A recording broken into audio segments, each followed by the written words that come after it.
Saya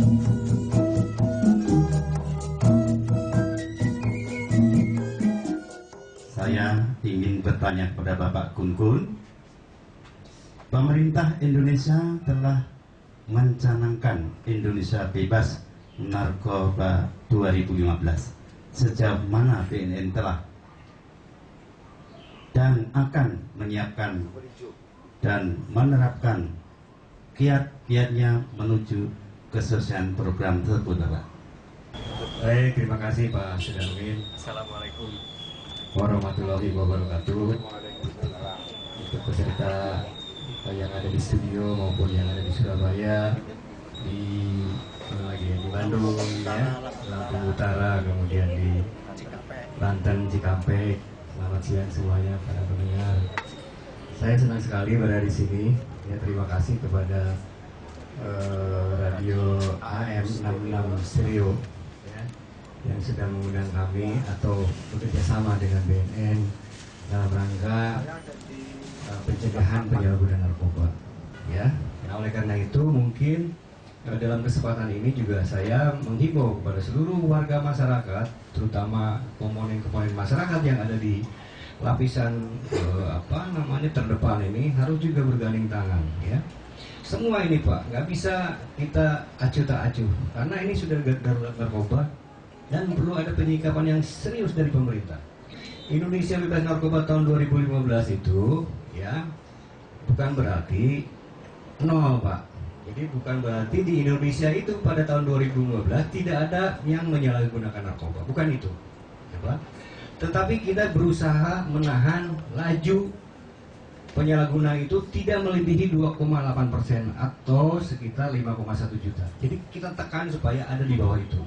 Nah, tolok ukur yang digunakan untuk menuju Indonesia bebas narkoba tahun 2015 itu adalah yang pertama, masyarakat itu semakin imun terhadap penyalahgunaan narkoba. Imun itu kebal, dia berani, dia mampu menolak menyalahgunakan narkoba. Itu yang pertama. Yang kedua, Bapak dan Ibu sekalian, ya, menekan laju penyalahgunaan narkoba itu di bawah angka 2,8% atau di bawah 5,1 juta orang tadi. Yang ketiga adalah dihancurkannya jaringan-jaringan penyelundup peredaran narkoba. Dan yang terakhir adalah orang-orang yang terkena narkoba itu harus direhabilitasi biar dia pulih kembali. Nah, jadi tolak ukurnya itu, jadi bukan nol gitu ya. Nah, oleh karena itu, apa kiat-kiatnya? Yang pertama adalah melakukan pencegahan. Ya, pencegahan itu bisa dilakukan dengan mulai apa? Dengan seperti ini, Pak, dengan mulai diseminasi informasi, kan, penyebaran informasi kepada seluruh masyarakat tentang tadi bahaya-bahaya terhadap penyalahgunaan narkoba. Kemudian yang kedua juga kita membangun kemitraan, membangun jaringan, membangun kader, Pak, supaya kader-kader itu mampu menyalurkan informasi, menyebarkan informasi terkait penyalahgunaan narkoba.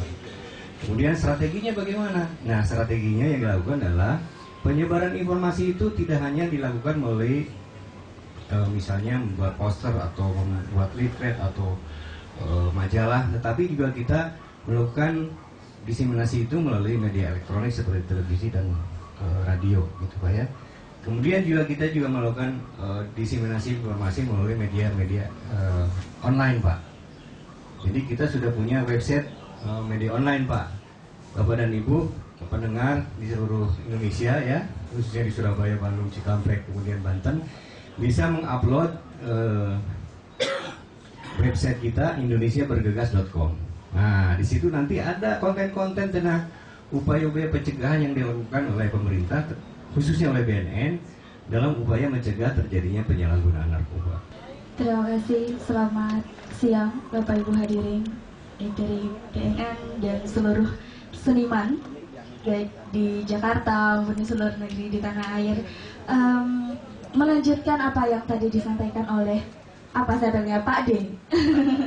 Pak D Sudarmin, bahwa BNN itu mencanangkan Indonesia bebas narkotika 2015 dan mohon izin Pak Gun-Gun, 2015 itu bukan waktu yang panjang lagi, sehingga tentunya step-step untuk mencapai itu perlu ditingkatkan, katakanlah seperti itu. Tapi ada selentingan-selentingan, loh BNN itu sudah melakukan upaya begitu banyak dari media, dari pemberdayaan masyarakat dan lain sebagainya. Tapi kenapa kok narkoba itu justru semakin banyak bermunculan di masyarakat seperti itu? Kok anak-anak mulai menyentuh narkoba, kemudian kok bandar-bandar mulai semakin berani katakanlah menunjukkan kekuatannya seperti itu. Apa sih kendalanya dari pihak BNN sampai hal tersebut terjadi? Ataukah ada ketidaksiapan masyarakat untuk menerima informasi detail tentang narkotika? Katakanlah kita betul-betul expose narkotika itu seperti ini, yang ada adalah ekstasi itu bentuknya seperti ini. Kok ternyata malah masyarakat ingin mencoba? Apakah hal itu juga menjadi salah satu hambatan yang dirasakan? Monggo Bapak. Jadi mungkin hambatannya ya, karena ditanya tadi karena sekarang ini semakin banyak orang yang kena gitu ya narkoba, tapi juga semakin banyak juga barang itu masuk ke Indonesia gitu ya. Jadi pertanyaannya ini bagus sekali. Saya kira begini ya, kan sekarang ini zamannya transparansi ya. Kalau zaman transparansi itu apapun kejadian di belahan dunia mana pasti tahu kita ya. Nah, itu diredam kan, nggak boleh keluar informasi itu. Kalau sekarang ini ke zaman keterbukaan informasi kan, apapun informasi jarum jatuh aja di Jakarta, dunia luar bisa tahu kan, gitu kira-kira seperti itu. Nah, tetapi memang sekarang ini kita berusaha terus-menerus ya, supaya tadi memutus jaringan pengedar narkoba itu dengan berbagai cara Pak ya. Nah, salah satunya bagaimana supaya ini menjadi berjalan dengan lancar, itu tadi keterlibatan masyarakat. Ya, saya kira ini menjadi penting. Kenapa? Karena di dalam Undang-Undang 35 tahun 2009 tentang narkotika Pak, di sana itu ada pasal 104 yang mengatur tentang peran serta masyarakat.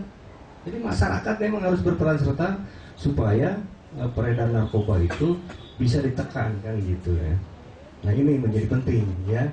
Jadi saya kira mungkin dalam kesempatan ini justru kita menghimbau kepada seluruh masyarakat, seluruh komponen bangsa untuk bersama-sama dengan pemerintah ya, bergandengan tangan kita supaya mencegah peredaran penyalahgunaan narkoba. Sedikit mengerucutkan Pak Gun, mungkin ada pertanyaan, kok sepertinya ada sebuah kesimpang siuran ketika BNN menangkap katakanlah penyalahguna seperti itu, pengintaiannya begitu lama, tapi ketika proses pelaksanaan atau proses hukumnya kok seperti kurang jelas, katakanlah masyarakat menilai seperti itu. Sebetulnya job desk yang clear antara baik BNN, kepolisian, kejaksaan, kehakiman itu seperti apa Pak? Mungkin seperti itu pertanyaannya, karena masyarakat kok agak bingung ini, kalau tetangga aku kena narkoba tuh gimana toh Pak, harusnya seperti itu. Mungkin ada yang bisa dijelaskan Bapak. Betul Pak. Jadi memang tadi fungsi BNN itu ada 4 kan ya. Ada pencegahan, ada pemberantasan, rehabilitasi, sama pemberdayaan masyarakat. Gitu. Nah, ketika BNN menyidik dan menyelidiki terkait kasus narkoba, kan fungsi BNN adalah tadi kan kita punya pengacara negara kan, disampaikan ke kejaksaan. Nah, kejaksaan yang menuntutnya Pak ya.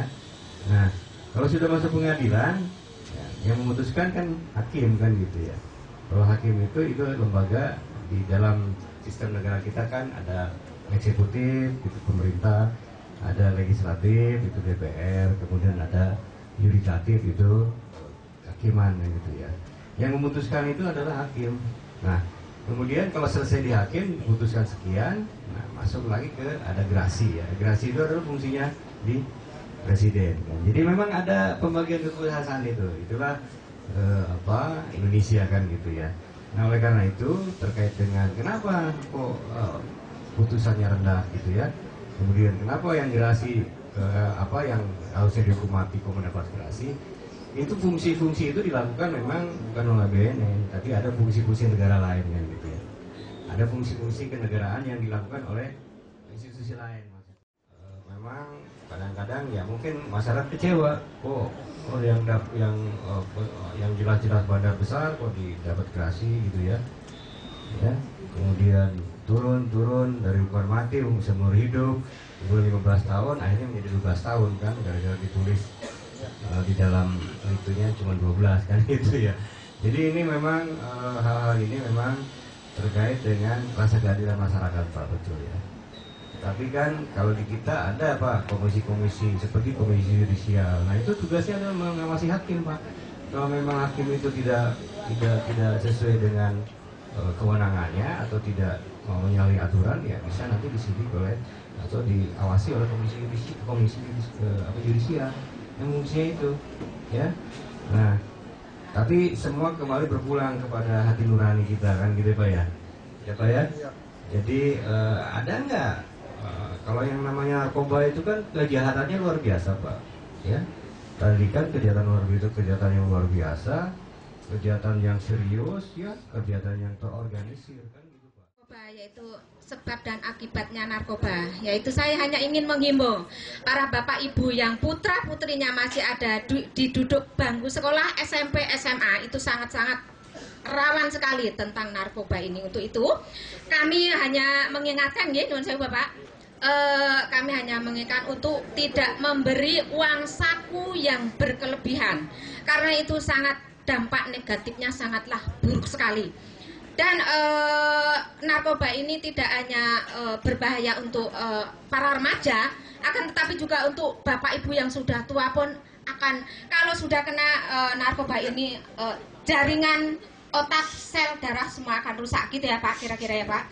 Untuk itu marilah kita sama-sama sangat berhati-hati terhadap anak-anak kita tentunya yang masih SMP, SMA itu yang sangat-sangat rawan.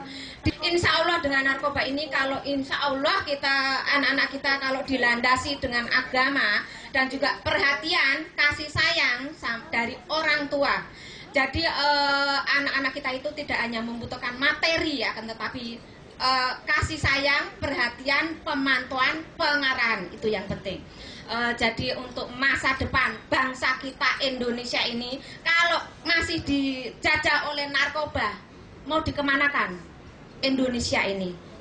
Gitu ya Pak, kira-kira ya Pak. Untuk itu marilah kerjasamanya orang tua dan juga keluarga yang sangat penting untuk putra-putrinya tentunya. Namun kalau sudah menginjak mahasiswa itu pola berpikirnya sudah. I have died every day waiting for